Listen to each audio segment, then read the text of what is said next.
want to ask Hmm. you, do you have a habit, a ritual to get above the noise on a daily basis? Well, that's a great question. I'll give you two.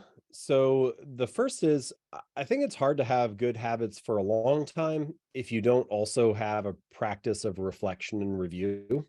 So, one question I like to ask myself is what am I optimizing for? And at different times in life, you optimize for different things. Sometimes you might be optimizing for career or for money. Other times you might be optimizing for free time or for family time or creative freedom.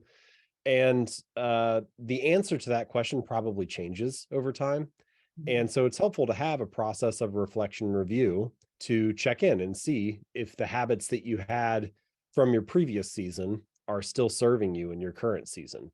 And that was a little bit of a surprise to me when I first kind of realized it because I always thought, hey, I want to cut bad habits out of my life. Like I don't want to waste time. I don't want to be doing things that are unhelpful for me. But it's not just that. It's also there can be many good habits that used to serve you but are no longer that useful. You've just kind of outgrown their usefulness or they're better for a previous season. And those are things that it's fine to move on from as well. And you usually only discover that with a little bit of reflection and review.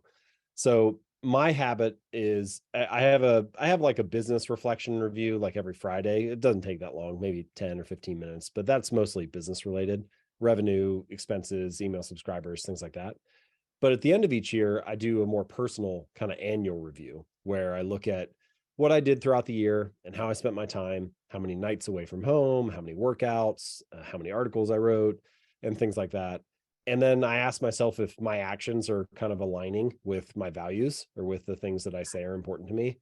And I don't really think anybody sets out to get off course in life. Like nobody is intending to do things that don't serve them.